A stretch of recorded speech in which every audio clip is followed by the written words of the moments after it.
નમસ્કાર વિદ્યાર્થી મિત્રો, બુકબર્ડ એજ્યુકેશનમાં તો કે આપ સર્વ વિદ્યાર્થી મિત્રોનું હાર્દિક સ્વાગત છે. જે અંતર્ગત આપણે વિજ્ઞાન વિષય જે છે કે જેના પ્રશ્નોનું સોલ્યુશન જે છે એ આજના સેશનની અંદર છે એ કરી લઈએ. જે અંતર્ગત વિદ્યાર્થી મિત્રો આપણી સમક્ષ પ્રશ્ન જે છે એ આપણને જોવા મળે છે કે ભાઈ ઘર્ષણ બળ છે એના વિશે નીચેના વિધાનો જે છે એ આપણે તપાસવાના થાય કે ભાઈ ઘર્ષણ બળ છે એ શું છે. તો કે ઘર્ષણ હંમેશા ગતિની વિરુદ્ધ દિશાની અંદર છે એ લાગતું આપણને જોવા મળતું હોય. પહેલા નંબરનું સ્ટેટમેન્ટ આપણને એવું સૂચવે છે કે ઘર્ષણ હંમેશા ગતિની વિરુદ્ધ દિશાની અંદર આપણને લાગતું જોવા મળે.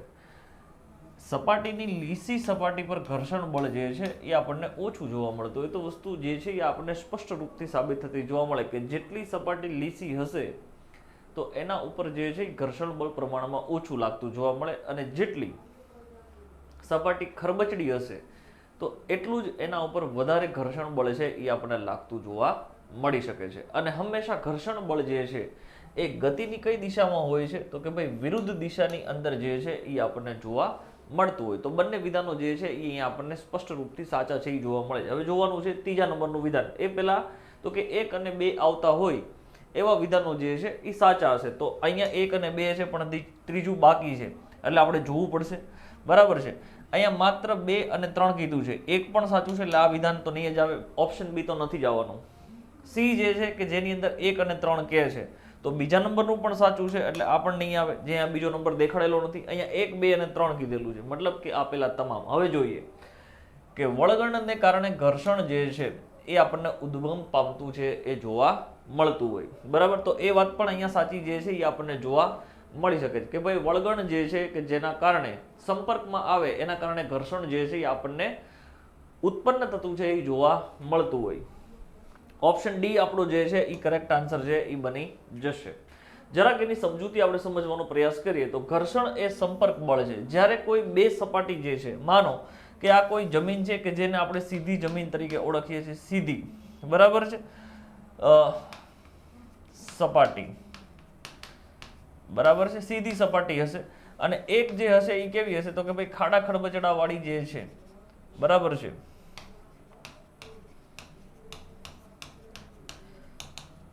હવે જ્યારે આના ઉપર કોઈ પદાર્થ અથવા તો આપણે ચાલતા હોય તો આના ઉપર પગ આવશે, બરાબર. તો ઘર્ષણ જે છે એ અહીંયા કેવું જોવા મળે છે તો કે ભાઈ ઓછું જોવા મળે છે. ઘર્ષણ બળ જે છે અહીંયા ઓછું લાગે છે.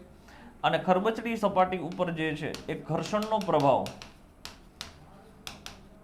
કેવો જોવા મળશે? વધુ છે એ આપણને જોવા મળી જાય. તો આ બે વસ્તુ યાદ રાખવાની છે. ખરબચડી સપાટી હશે તો ઘર્ષણ બળ જે છે પ્રમાણમાં વધુ હશે.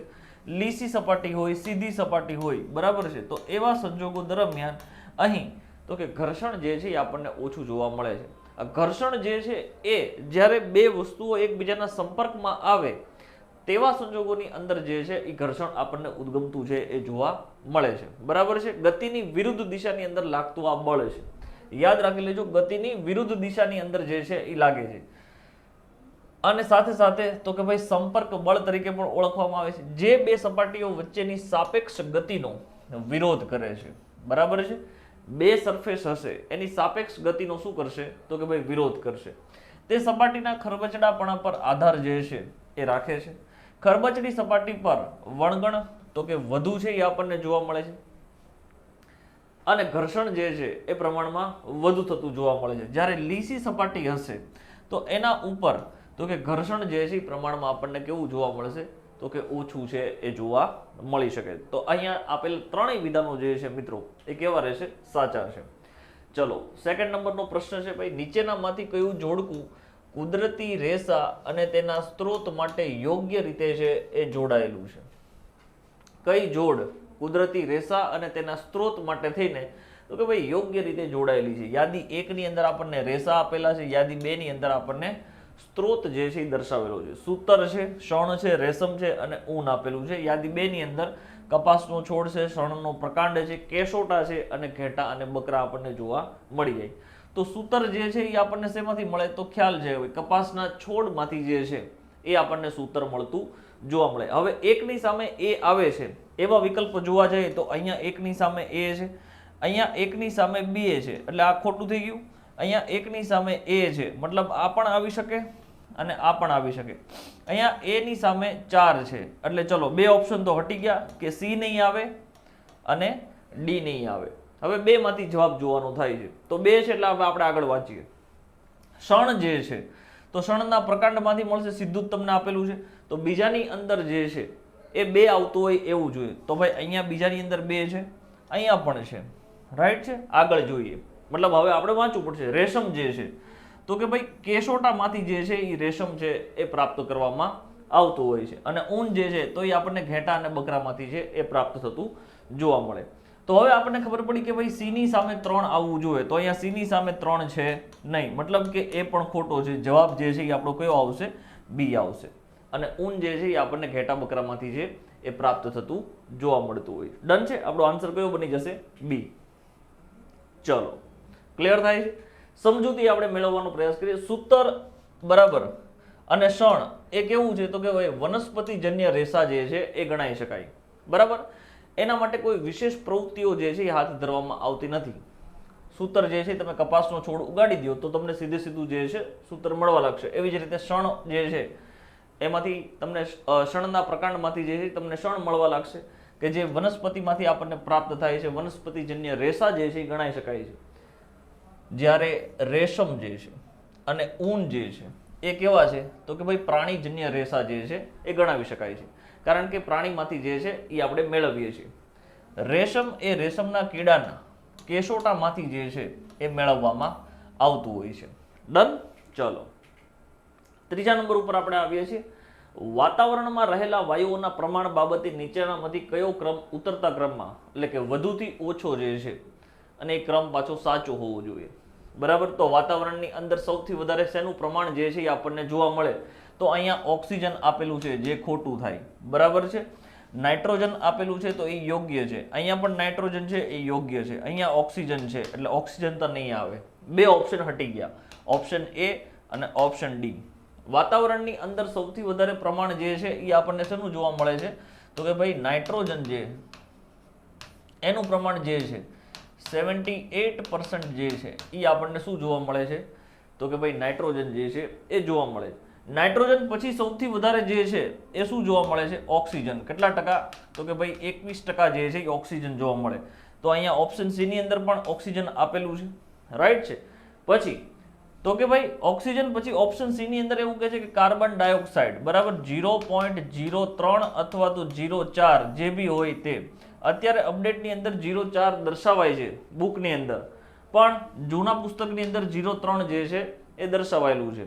ડન છે. તો એ બાબત ધ્યાન રાખવાનું થાય. અહીંયા આર્ગોન આપી દેલું છે તો સાચી વસ્તુ છે કે કાર્બન ડાયોક્સાઇડ કરતાં આર્ગોનનું પ્રમાણ જે છે વાતાવરણની અંદર વધારે છે અને સૌથી છેલ્લે આવશે કાર્બન ડાયોક્સાઇડ બરાબર. આપણો આન્સર જે છે કયો બનશે? બી આન્સર છે એ બનશે, સી નહીં બને. ડન છે. હવે વાતાવરણની અંદર કાર્બન ડાયોક્સાઇડનું પ્રમાણ, આર્ગોન, ઓક્સિજન અને નાઇટ્રોજનનું પ્રમાણ કેટલું છે જરાક એને પણ આપણે યાદ રાખી લેવા પડે. હવામાં નાઇટ્રોજનનું પ્રમાણ જે છે હવામાં એટલે કે વાતાવરણમાં શું યાદ રાખવાનું થાય? વાતાવરણની અંદર તો કે ભાઈ નાઇટ્રોજનનું પ્રમાણ જે છે એ કેટલા પર્સન્ટેજ જોવા મળ્યું છે તો કે ભાઈ 78%. ઓક્સિજનનું પ્રમાણ જે છે એ કેટલું છે તો કે સાહેબ 21% છે. આર્ગોનનું પ્રમાણ જે છે એ 0.93% જે છે એ આપણને જોવા મળે છે. અને કાર્બન ડાયોક્સાઇડ જે છે તો કે ભાઈ 0.04% બરાબર. પહેલા 3 હતું 0.03, હવે તો કે અપડેટ સાથે પુસ્તકની અંદર આપણને 0.04% જે છે એ જોવા મળે છે. આથી સાચો ક્રમ જે છે એ કયો બને તો કે નાઇટ્રોજન, ઓક્સિજન, આર્ગન અને કાર્બન ડાયોક્સાઇડ. સૌથી સાચો વાતાવરણની અંદર વાયુઓનું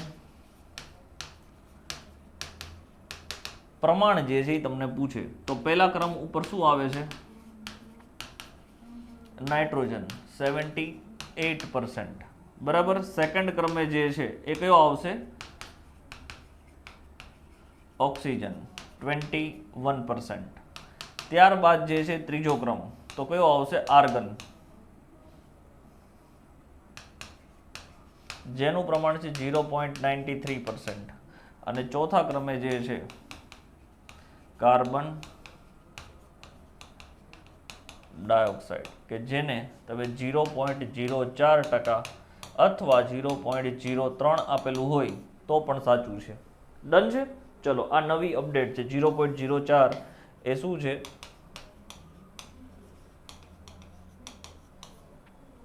ડન છે. ચલો આગળના પ્રશ્નો ઉપર આપણે આવીએ. સૂર્યમંડળના ગ્રહો વિશે નીચેના વિધાનો જે છે એ ધ્યાને લ્યો એવું આપણને કહે છે. તો કે ભાઈ શુક્ર જે છે એ સૂર્યમંડળનો સૌથી ગરમ ગ્રહ જે છે એ માનવામાં આવે છે. આવી આપણને માહિતી જણાવે છે કે સૂર્યમંડળનો સૌથી ગરમ ગ્રહ જે છે એ સૂર્ય છે. ગુરુ એ સૌથી વધુ ઉપગ્રહો ધરાવતો ગ્રહ જે છે એ બને છે. મંગળને લાલ ગ્રહ તરીકે જે છે એ ઓળખવામાં આવે છે. બરાબર, આવી રીતે વિધાનો આપેલા છે અને કહે છે કે ઉપરોક્ત પૈકી કયા વિધાનો સાચા છે. તો અહીંયા જોવા જઈએ તો કે ભાઈ 3 વિધાનો જે છે એ કેવા આપણને જોવા મળે છે? તો કે સત્ય જે છે એ જોવા મળી જાય છે. હવે જરાક આપણે સમજીએ કે ભાઈ તમને ઘણા બધા વિદ્યાર્થી મિત્રોનો પ્રશ્ન થતો હોય કે ભાઈ સૂર્યમંડળનો સૌથી ગરમ ગ્રહ જે છે શુક્ર ના હોવો જોઈએ સાહેબ, બુધ હોવો જોઈએ. તો આપણે શું સમજીએ છીએ કે ભાઈ આ સૂર્ય છે, આ શું છે? સૂર્ય છે. પછી એની એકદમ નજીક જે છે એ શું છે? બુધ. અને પછી છે શુક્ર. બરાબર છે. તો સૂર્યની એકદમ નજીક જે છે બુધ હોય તો સાહેબ એ સૌથી વધારે ગરમ ગ્રહ ના કહેવાય? તો ના, બુધ જે છે એ સૌથી વધારે ગરમ નથી. સૌથી વધુ એમાં શું જોવા મળે છે? તાપાંતર જોવા મળે છે. શું જોવા મળે છે? તાપાંતર. તાપમાનની અંદર અંતર. તાપાંતરનો મતલબ શું થાય? તાપમાનમાં અંતર જે છે એ જોવા મળે. દિવસે ઊંચું તાપમાન અને રાત્રિએ ખૂબ જ નીચું તાપમાન નોંધાતું આપણને જોવા મળે છે. કયા ગ્રહમાં? બુધમાં. એટલા માટે એને ગરમ ગ્રહ ના કહેવામાં આવે. જ્યારે શુક્ર જે છે કે જેના ઉપર કાર્બન ડાયોક્સાઇડના વાદળો જે છે એ આપણને જોવા મળે છે, પરિણામ સ્વરૂપે શુક્ર જે છે એ સૌથી તો કે કેવો ગ્રહ માનવામાં આવે છે? ગરમ ગ્રહ જે છે એ માનવામાં આવે છે. અહીંયા કોઈ જાતનું તાપાંતર જે છે એ આપણને જોવા મળતું નથી. આ પહેલું સ્ટેટમેન્ટ ક્લિયર થઈ જાય છે. ગુરુ એ સૌથી વધુ ઉપગ્રહો ધરાવતો ગ્રહ છે તો એ વસ્તુ સરળ છે. મંગળને લાલ ગ્રહ તરીકે જે છે એ ઓળખવામાં આવે છે. બરાબર છે. ચલો તો અહીંયા થઈ જાય છે ક્લિયર.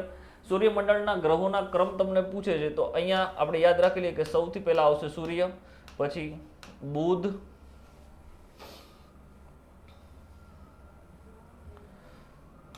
બુધ, શુક્ર, પૃથ્વી, મંગળ, ગુરુ, શનિ, યુરેનસ,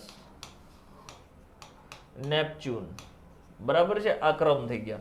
આ બુધ, શુક્ર, પૃથ્વી અને મંગળ ગ્રહો જે છે કે જેને આપણે કેવા કહીએ છીએ? તો કે ભાઈ આંતરિક ગ્રહ કહીએ છીએ. કેવા ગ્રહ કહીએ છીએ? આંતરિક ગ્રહ તરીકે છે એ આપણે ઓળખીએ છીએ. જ્યારે ગુરુ, શનિ, યુરેનસ અને નેપચ્યુન જે છે એ કેવા છે? તો કે ભાઈ બાહ્ય ગ્રહો છે. યાદ રાખી લો પ્લુટો જે છે તો પ્લુટોની માન્યતા જે છે વર્ષ 2006 શું કરી દેવામાં આવેલી છે? રદ જે છે એ કરી દેવામાં આવી છે. હવે મંગળ અને ગુરુ ગ્રહની વચ્ચે જે છે એ અહીંયા તો કે ભાઈ આપણને લઘુ ગ્રહોનો પટ્ટો જોવા મળ્યો. લઘુ ગ્રહોનો પટ્ટો જોવા મળે છે.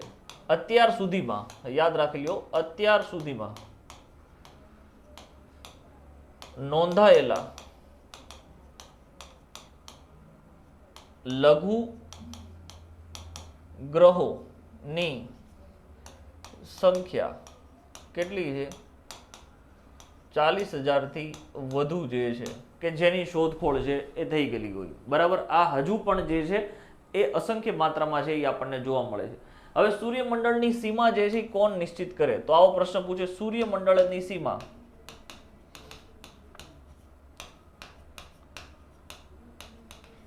કુપર બેલ્ટ કે જેને ક્વિપર બેલ્ટ તરીકે પણ ઓળખવામાં આવે છે. બરાબર. ક્યાં જોવા મળે છે? નેપચ્યુન ગ્રહ પછી જે છે અહીંયા આપણને પાછો આવો એક કુપર બેલ્ટ છે એ જોવા મળે. શું જોવા મળે છે?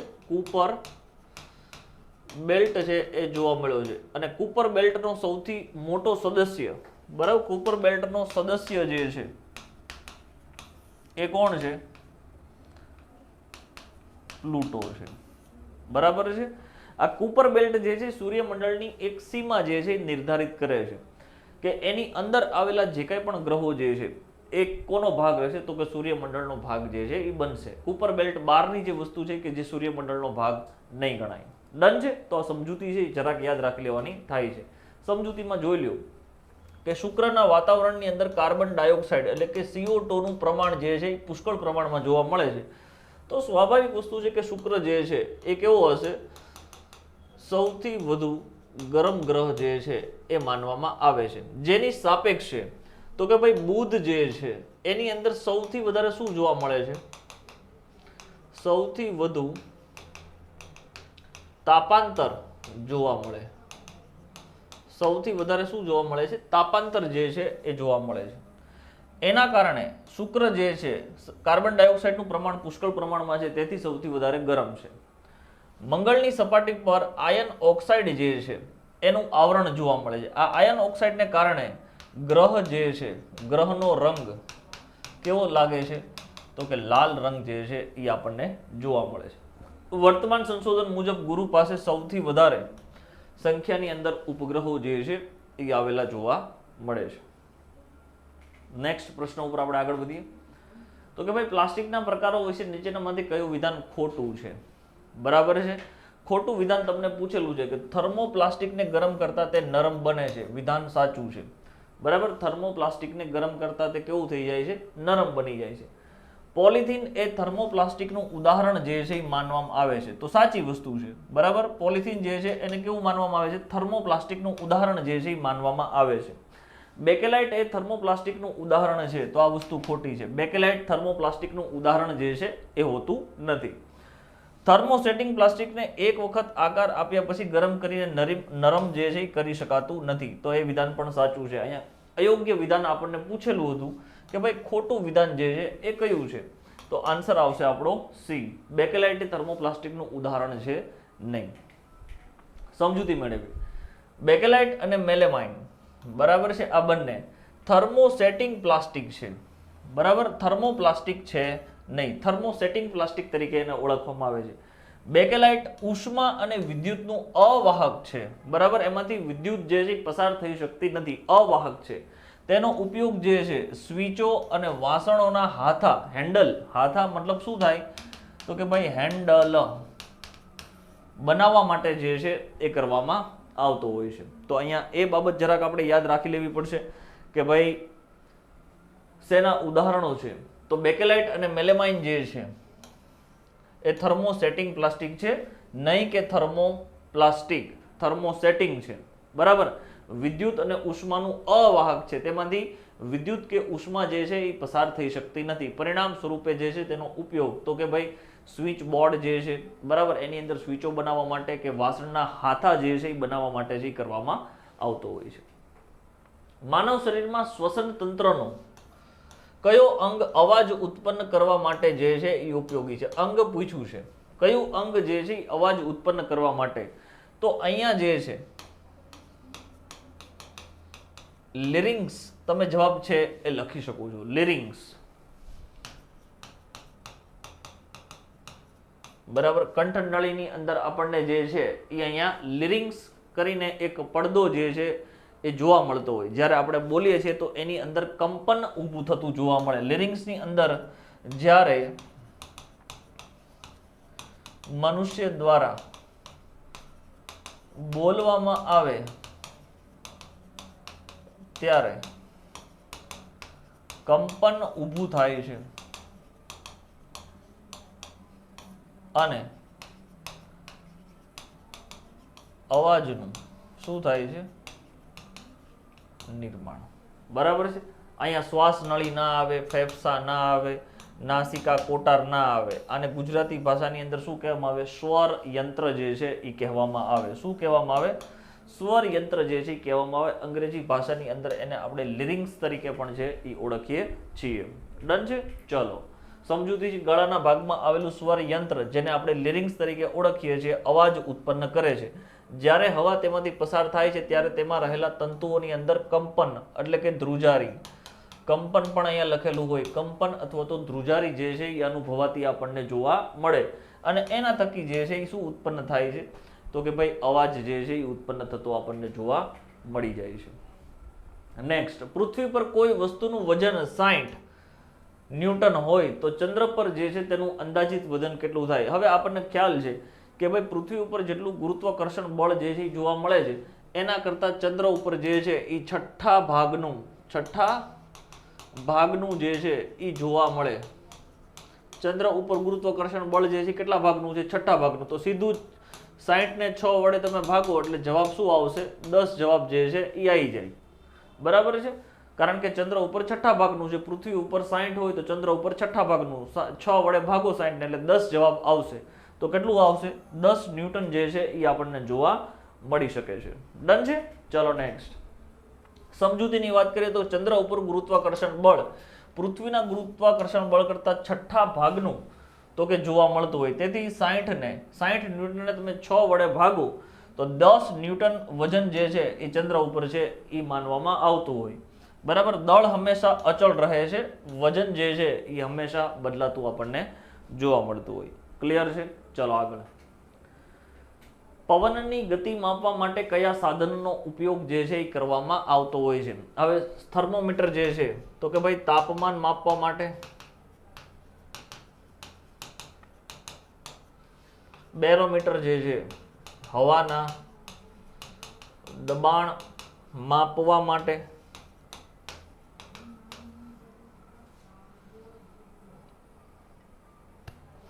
એનિમોમીટર જે છે કે જે પવનની ગતિ માપવા માટે,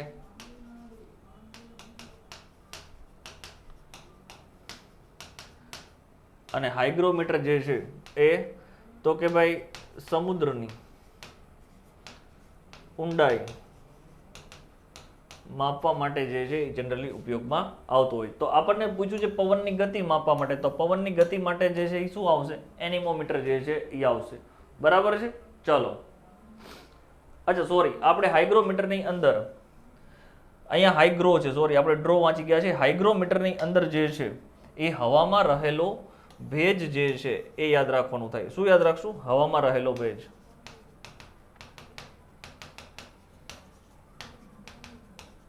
ચલો, એનિમોમીટર જે છે કે જે પવનની ઝડપ માપે છે, જે આપણને પૂછેલું હતું. બેરોમીટર જે છે હવાનું દબાણ માપે છે. હાઇગ્રોમીટર જે છે હવામાં રહેલો ભેજ જે છે એ માપી લે છે. ક્લિયર છે? ચલો આગળ, વનસ્પતિમાં પ્રકાશ સંશ્લેષણની પ્રક્રિયા માટે કયું ઘટક જે છે એ અનિવાર્ય નથી એવું પૂછ્યું છે? તો જો પ્રકાશ સંશ્લેષણની ક્રિયા માટે જે છે એ એક તો સૂર્ય હોવો જોઈએ. બરાબર છે, સૂર્ય પ્રકાશ જે છે એ હોવો અનિવાર્ય જે છે એ બની જાય. હવે અહીંયા જે છે તો કે ભાઈ એક વૃક્ષ આપણને બનાવી દીધું છે આપણે. બરાબર, તો સૂર્યપ્રકાશની હાજરીમાં, કોની હાજરીમાં? સૂર્યપ્રકાશની હાજરીમાં તો કે ભાઈ આ જે વનસ્પતિ છે, બરાબર છે, એ વાતાવરણમાં રહેલો CO2 જે છે એ શું કરશે તો કે ગ્રહણ કરશે. બરાબર, CO2 જે છે એ લે છે અને તો કે ભાઈ O2 જે છે બરાબર એને મુક્ત કરે છે. O2 ને મુક્ત કરે છે અને CO2 જે છે એ લે છે. કાર્બન ડાયોક્સાઇડ લે છે અને ઓક્સિજન જે છે એ એને શું કરી દેશે? મુક્ત. તો કઈ વસ્તુ જરૂરી નથી એવું પૂછ્યું છે? સૂર્યપ્રકાશ તો કે આવશ્યકતા છે. ક્લોરોફિલ તો કે પર્ણોની અંદર લીલો રંગના જે પર્ણો જોવા મળે એની અંદર આપણને ક્લોરોફિલ જોવા મળે. કાર્બન ડાયોક્સાઇડ છે અને ઓક્સિજન છે. બરાબર છે, તો અહીંયા આપણને ઓક્સિજન જે છે એની કોઈ આવશ્યકતાની જરૂર રહેતી નથી. જો વનસ્પતિમાં પ્રકાશ સંશ્લેષણની પ્રક્રિયા માટે કયું ઘટક અનિવાર્ય નથી? તો અનિવાર્ય નથી કયું છે? ઓક્સિજન. હવે જો સૂર્યપ્રકાશ હોવો આવશ્યક થઈ જાય, પર્ણો ઉપર જે છે ક્લોરોફિલ છે એ આપણને જોવા મળે કે જેના થકી વનસ્પતિના પર્ણો જે છે, પાન જે છે, બરાબર, એ સૂર્યપ્રકાશની હાજરીમાં વાતાવરણમાંથી રહેલો જે કાર્બન ડાયોક્સાઇડ જે છે એને ગ્રહણ કરે છે અને ઓક્સિજન જે છે એને શું કરે છે? મુક્ત કરે. તો અહીંયા ઓક્સિજનનો કોઈ રોલ રહેતો નથી. જરૂરી વસ્તુ કઈ પૂછી છે તો કે ભાઈ જરૂરી વસ્તુ આ 3 છે. ઓક્સિજનની કોઈ જરૂર નથી, એને તો રિલીઝ કરે છે.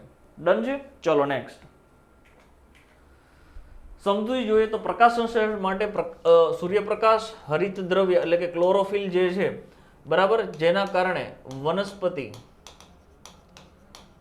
ના પાનનો રંગ જે છે એ કેવો છે? લીલો આપણને જોવા મળે છે. પાણી અને કાર્બન ડાયોક્સાઇડ જે છે એ જરૂરી છે, જેને આપણે CO2 તરીકે જે છે એ ઓળખીએ છીએ.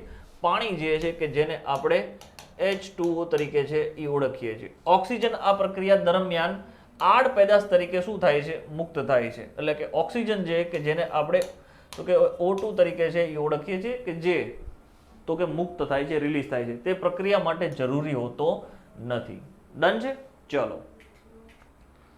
બળનો SI એકમ કયો છે? તો આપણને ખ્યાલ છે ભાઈ, બળનો SI એકમ જે છે એ કયો છે? ન્યૂટન જે છે એ ગણી શકાય છે. બળનો એકમ આઇઝેક ન્યૂટનની યાદમાં ન્યૂટન જે છે એ રાખવામાં આવેલો છે. જૂલ જે છે એ કાર્યનો એકમ છે અને ઉર્જાનો એકમ છે, જ્યારે પાસ્કલ એ દબાણનો એકમ જે છે એ ગણાવી શકાય છે. રાઈટ? ચલો નેક્સ્ટ. રેશમના કીડાના જીવન ચક્રનો સાચો ક્રમ જે છે એ કયો છે? ભાઈ રેશમના કીડા જે છે તો એનો સાચો ક્રમ જે છે એ કયું છે? તો કે ભાઈ સૌથી પહેલા તો ઈંડું જે છે એ હોવો જોઈએ. તો અહીંયા ઈંડું છે, અહીંયા છે, અહીંયા નથી, અહીંયા નથી. બે ઓપ્શન હટી ગયા. ઓપ્શન સી નહીં આવે, ઓપ્શન ડી નહીં આવે. બરાબર છે? ઈંડામાંથી જે છે એ સીધે સીધું યુપા જે છે, પ્યુપા એ બનશે નહીં. એના ઈંડામાંથી જે છે તો કે કેટરપિલર બને. કેટરપિલર એટલે શું થાય? ઈયળો. ઈયળ જે છે એનું નિર્માણ થાય. ઈયળમાંથી જે છે એ પ્યુપા જે છે એનું નિર્માણ થાય અને પ્યુપામાંથી જે છે એ રેશમનો કીડો જે છે એ બને. મતલબ કે આ ક્રમ પણ ખોટો છે. સાચો જવાબ જે છે એ આપણો કયો આવશે? બી જવાબ જે છે એ આવશે. સમજૂતી જરાક આપણે મેળવીએ તો રેશમનો કીડો પહેલા જે છે એ શું કરશે? પહેલી પ્રક્રિયા જે છે ઈંડા મૂકવાનું છે. તેમાંથી કેટરપિલર એટલે કે ઈયળ જે છે એ નીકળે છે, જે પોતાની આસપાસ જે છે કેશોટા બનાવે છે. બરાબર? તાતણા વાળો જે છે ગુચ્છો બનાવશે, જેને તો કે પ્યુપા અવસ્થા જે છે એ કહેવામાં આવે છે. અને છેલ્લે તેમાંથી પૂર્ણ કીડો જે છે એ બનતો આપણને જોવા મળી શકે છે. કયા ખગોળશાસ્ત્રીએ સૌપ્રથમ જણાવ્યું હતું કે પૃથ્વી ગોળ છે અને પોતાની ધરી ઉપર જે છે એ ફરે છે? તો આપણને ખ્યાલ છે આર્યભટ્ટે જે છે એ આપણને આવું જણાવ્યું છે. બરાબર છે કે ભાઈ પૃથ્વી જે છે એ ગોળ છે અને પોતાની ધરી ઉપર છે એ ફરે છે. પ્રાચીન ભારતીય ગણિત શાસ્ત્રી અને ખગોળશાસ્ત્રી આર્યભટ્ટે તેમના ગ્રંથમાં પૃથ્વીની ગતિ અને ગ્રહણના વૈજ્ઞાનિક કારણોની ચર્ચા જે છે કરેલી આપણને જોવા મળે છે. નીચેનામાંથી કયું જૈવિક રીતે વિઘટન ન પામી શકે તેવું નન બાયોડિગ્રેડેબલ પ્રદૂષક છે? તો કે કાગળનું વિઘટન જે છે એ થઈ જાય. બરાબર છે? ફળોની છાલ જે છે એનું વિઘટન થઈ જાય. બરાબર? સુતરાઉ કાપડ હોય તો એનું વિઘટન થઈ જાય.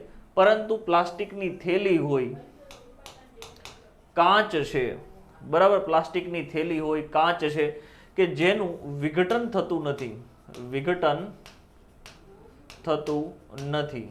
બરાબર છે? તો આપણને એ જ પૂછ્યું છે કે નન બાયોડિગ્રેડેબલ પ્રદૂષક જે છે એ કયું છે?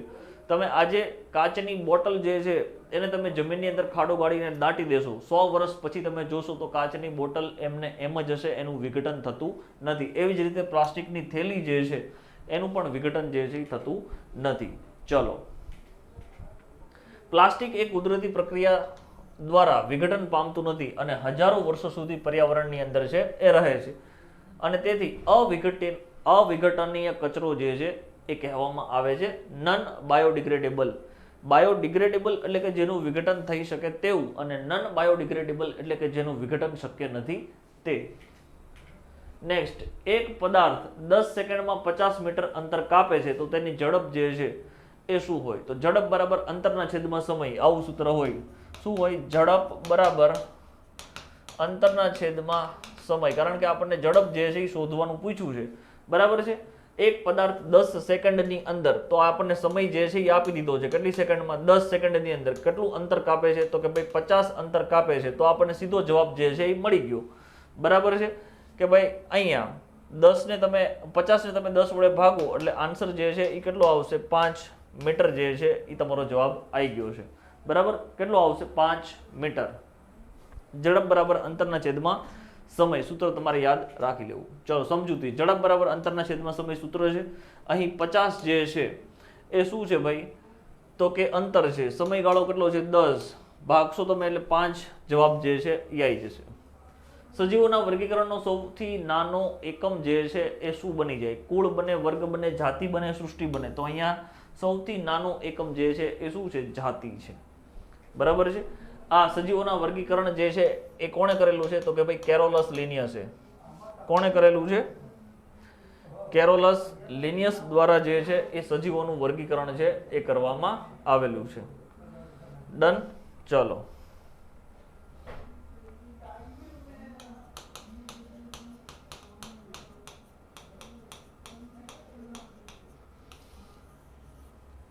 કેરોલસ લિનિયસ, બરાબર, કે જેણે તો કે પ્રાણી જગત અને વનસ્પતિ જગતમાં વર્ગીકરણ જે છે એ કરેલું છે. સમજો, વર્ગીકરણના પિરામિડમાં સૃષ્ટિ સૌથી મોટો એકમ છે એ માનવામાં આવે છે અને જાતિ એ પાયાનો અને સૌથી નાનો એકમ છે. એક જાતિના સજીવો પરસ્પર પ્રજનન જે છે એ કરી શકે છે. ડન છે. ચલો, ચક્રવાતની મધ્યમાં રહેલા શાંત વિસ્તારને જે છે એ શું કહેવામાં આવે? કેન્દ્ર કહેવામાં આવે, આંખ કહેવામાં આવે, શિખર કહેવામાં આવે કે પૂંછડી કહેવામાં આવે? તો ભાઈ કેન્દ્રવાળો આ જો તમે જોઈ શકો છો કે ભાઈ ચક્રવાત જે છે, તો ચક્રવાતની અંદર તમને આ મુજબ જે છે ચક્રવાત જે છે એ તમને જોવા મળતું હોય. બરાબર છે. તો ચક્રવાતનો આ સેન્ટર વાળો ભાગ જે છે, ચક્રવાતનો આ સેન્ટર વાળો જે ભાગ છે, આ એને આપણે શું કહીએ છીએ? એની આંખ કહીએ છીએ. શું કહેવામાં આવે છે? આંખ કહેવામાં આવે છે. નહીં કે કેન્દ્ર. ભૂલમાંય કેન્દ્ર લખતા નહીં. બરાબર છે. કેન્દ્ર નહીં આવે. ચક્રવાતનું કેન્દ્ર એ ઓછા દબાણવાળો અને શાંત વિસ્તાર જે છે એ જોવા મળતો હોય છે, જેને ચક્રવાતની આંખ તરીકે જે છે એ ઓળખવામાં આવે છે. તેની આસપાસ પવનની ગતિ જે છે એ અત્યંત વધારે જે છે એ આપણને જોવા મળતી હોય છે. બરાબર. ચલો નેક્સ્ટ. કયા પ્રકારના કૃત્રિમ રેસાને કૃત્રિમ રેશમ તરીકે જે છે એ ઓળખવામાં આવે છે? બરાબર છે. કયા પ્રકારના રેશમને કૃત્રિમ રેશમ તરીકે છે એ ઓળખવામાં આવે? પોલિએસ્ટર છે, એક્રેલિક છે, રેયોન છે કે નાયલોન છે? તો અહીંયા જવાબ જે છે એ કયો બને છે? રેયોન જે છે એ કૃત્રિમ રેસા જે છે એ ગણાઈ શકાય છે. નાયલોન છે કૃત્રિમ નથી, એક્રેલિક જે છે એ નથી, કે પછી પોલિએસ્ટર પણ છે એ કૃત્રિમ છે નહીં. રેયોન લાકડાના માવા પર રાસાયણિક પ્રક્રિયા કરીને મેળવવામાં આવે છે. તેના ગુણધર્મો કુદરતી રેશમ જેવા હોવાથી તેને કૃત્રિમ રેશમ જે છે એ કહેવામાં આવતું હોય છે. ચલો, પદાર્થ પર લાગતું દબાણ શાના પર આધાર રાખે છે? માત્ર બળ ઉપર, માત્ર સપાટીના ક્ષેત્રફળ પર, બળ અને સપાટીના ક્ષેત્ર બંને પર, કે માત્ર પદાર્થના દળ ઉપર? તો અહીં જવાબ જે છે બળ અને સપાટીના ક્ષેત્રફળ બંને ઉપર જે છે એ આધાર રાખતું આપણને જોવા મળી જાય. દબાણ બરાબર બળ અને ક્ષેત્રફળ, આવું આપણે સૂત્ર જે છે યાદ રાખી શકીએ છીએ. જો બળ વધે તો દબાણ વધે. બરાબર છે. તમે કોઈ વસ્તુ ઉપર જે જોશથી બળ કરશો, બરાબર, તો એ વસ્તુ ઉપર દબાણ જે છે એ એટલા જ પ્રમાણની અંદર વધશે. અને જો સંપર્ક ક્ષેત્રફળ ઘટે તો પણ દબાણ જે છે એ વધે છે. આથી જ ચપ્પુની ધાર પાતળી રાખવામાં છે એ આવતી હોય છે. બરાબર. ચલો, આહારના કયા ઘટકને શરીર વર્ધક ખોરાક જે છે એ કહેવામાં આવે છે? બરાબર છે. કાર્બોદિત છે, ચરબી છે, પ્રોટીન છે કે વિટામિન છે? તો અહીંયા જવાબ છે પ્રોટીન. પ્રોટીનનો એકમ ઘટક જે છે એ પૂછે છે, તો છે એમિનો એસિડ. કયો છે?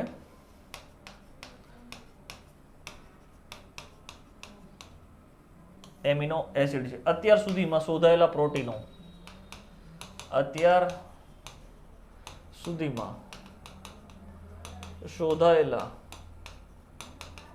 પ્રોટીન કેટલા છે?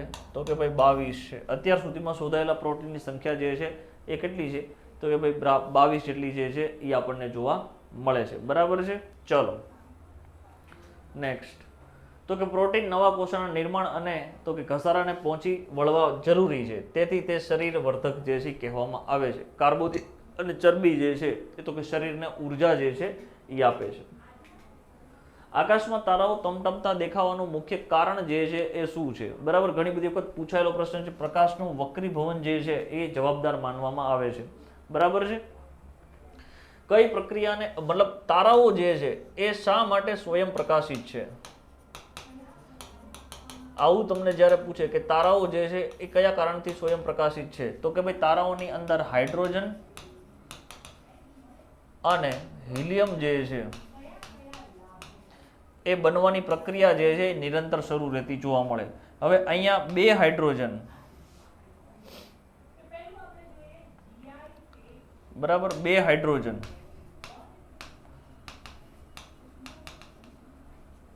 ભેગા મળીને શું બનાવે છે, તો કે ભાઈ હિલિયમ જે છે એ બનાવે છે.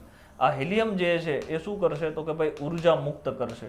આ ઉર્જા મુક્ત કરશે એના પરિણામ સ્વરૂપે તો કે ભાઈ પ્રકાશ જે છે એનું નિર્માણ થશે. પ્રકાશ જે છે એનું નિર્માણ થાય છે અને તેના કારણે તો કે ભાઈ તારાઓ જે છે એ કેવા છે, સ્વયં પ્રકાશિત જે છે એ માનવામાં આવતા હોય છે. તો બીજો પ્રશ્ન કદાચ આવો પૂછે તો યાદ રાખી લેવાનું થાય છે. ચલો, તારાઓનો પ્રકાશ પૃથ્વીના વાતાવરણના જુદા જુદા સ્તરોમાંથી પસાર થાય ત્યારે તેનું વારંવાર વક્રીભવન જે છે એ થતું આપણને જોવા મળતું હોય છે. પરિણામ સ્વરૂપે જે છે આપણને તારાઓ ટમટમતા જે છે એ દેખાતા લાગે છે.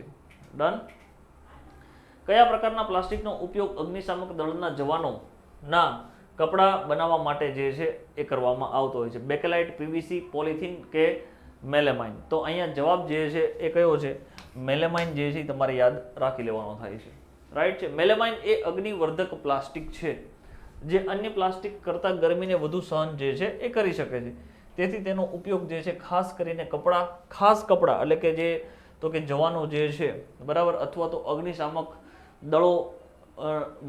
દળોની અંદર જે કામ કરતા વ્યક્તિઓ જે છે એમના કપડાઓ બનાવવા માટે છે એ કરવામાં આવે. રસોડાના વાસણો બનાવવા માટે જે છે એ મેલેમાઇન અગ્નિવર્ધક પ્લાસ્ટિક જે છે એનો ઉપયોગ કરવામાં આવતો હોય છે.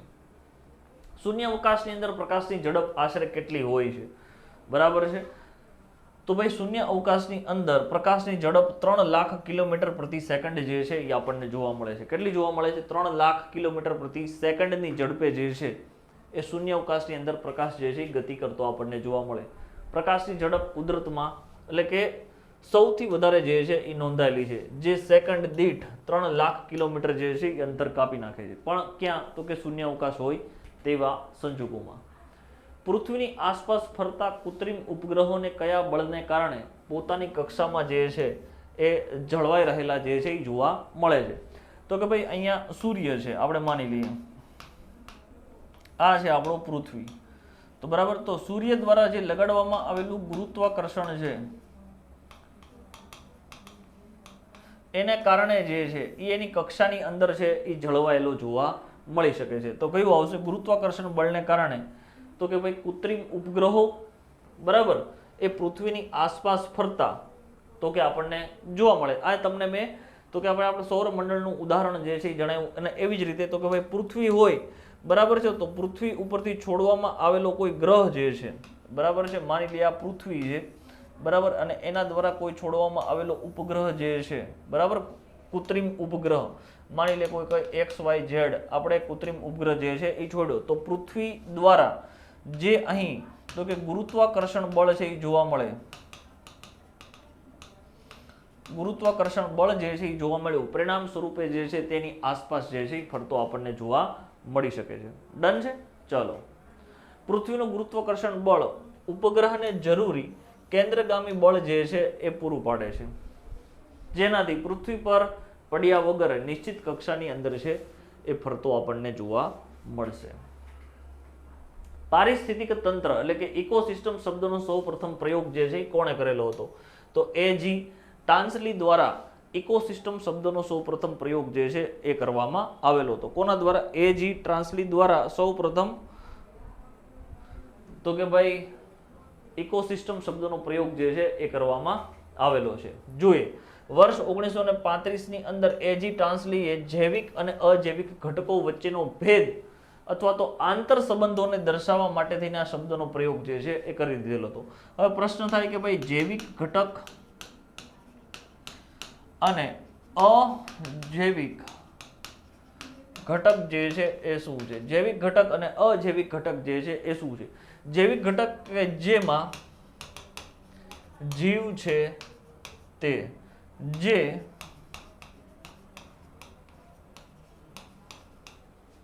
નિર્જીવ છે એને આપણે શું કહીએ છીએ? અજૈવિક ઘટક. જૈવિક ઘટક કે જેની અંદર જીવ છે, બરાબર, વનસ્પતિ છે, પ્રાણી સૃષ્ટિ છે, બરાબર, સૂક્ષ્મ જીવાણુઓ જે છે એ બધા શેમાં આવશે? તો કે ભાઈ જૈવિક ઘટકની અંદર છે એ આવશે. અજૈવિક ઘટકો કે જેની અંદર જીવ નથી, પહાડ છે, ખડકો છે, બરાબર, નદીઓ છે, જળ જે છે એ બધા કેવા છે? તો કે નિર્જીવ છે, કે જેના અંદર જીવ જોવા મળતો નથી. અને આ શબ્દનો પ્રયોગ જે છે ઇકોસિસ્ટમ, બરાબર, એનો પ્રયોગ 1935ની અંદર એજી ટ્રાન્સલી દ્વારા જૈવિક અને અજૈવિક ઘટકો વચ્ચેના આંતર સંબંધો દર્શાવવા માટે થઈને તો કે પહેલી વખત જે છે કરવામાં આવેલો હતો. સૂર્યમંડળના કયા બે ગ્રહોની વચ્ચે લઘુ ગ્રહોનો પટ્ટો જે છે એ આપણને જોવા મળે છે? હમણાં જ મેં તમને સમજૂતી આપી હતી, બરાબર છે, કે ભાઈ અહીંયા આપણને જે છે એ સૂર્ય જોવા મળ્યો છે, બરાબર છે, પછી આવશે બુધ, શુક્ર, પૃથ્વી, મંગળ, બરાબર છે, પછી અહીંયા આપણને લઘુ ગ્રહોનો પટ્ટો જોવા મળ્યો, બુધ, શુક્ર, પૃથ્વી, મંગળ, પછી ગુરુ, શનિ, યુરેનસ અને નેપચ્યુન જે છે એ આપણને ગ્રહ દેખાશે. તો આ 4 ગ્રહો જે છે, બરાબર છે, એ કેવા છે? તો કે સોલિડ ફોર્મની અંદર જે છે એ આપણને જોવા મળે છે. સોલિડ ફોર્મની અંદર જે ઘન આવરણ જે છે એ ધરાવે છે. અને આ ગ્રહો જે છે એ તો કે ઘન આવરણ ધરાવતા નથી. હવે મંગળ અને ગુરુની વચ્ચે અહીંયા આપણને અસંખ્ય માત્રાની અંદર શું જોવા મળ્યું છે? લઘુ ગ્રહો જે છે એ જોવા મળ્યા. મેં તમને આંકડો પણ આપ્યો કે અત્યાર સુધીની અંદર તો કે ભાઈ 40,000 જેટલા લઘુ ગ્રહો જે છે એની શોધ છે એ થયેલી આપણને જોવા મળે. તો મંગળ અને ગુરુ ગ્રહ જે છે એ આપણો જવાબ જે છે એ બની જશે, મંગળ અને ગુરુ. ડન છે? ચલો, મંગળ અને ગુરુની કક્ષાઓની વચ્ચે હજારો નાના ખડકાળ પદાર્થો તો કે સૂર્યની પ્રદક્ષિણા જે છે એ કરે છે, જેને લઘુ ગ્રહો જે છે એ કહેવામાં આવે. લઘુ ગ્રહો કોને કહેવામાં આવે? કે ભાઈ જે ગ્રહ બનવામાં શું થયા છે? નિષ્ફળ, તેને શું કહેવામાં આવશે? લઘુ ગ્રહો. ક્યાં જોવા મળે છે? તો કે ભાઈ મંગળ અને ગુરુની વચ્ચે જે છે એ જોવા મળે. અત્યાર સુધીમાં કેટલા? 40,000 જેટલા લઘુ ગ્રહો જે છે કે જેની શોધ થઈ ગયેલી છે. ડન છે વિદ્યાર્થી મિત્રો? ઓકે, તો અહીંયા આપણે સાયન્સના જે કંઈ પણ પ્રશ્નો છે એની સમજૂતી મેળવી લીધી છે. મળીએ આપણે નેક્સ્ટ સેશનની અંદર. ત્યાં સુધી રજા આપશો. જય હિન્દ, જય ભારત.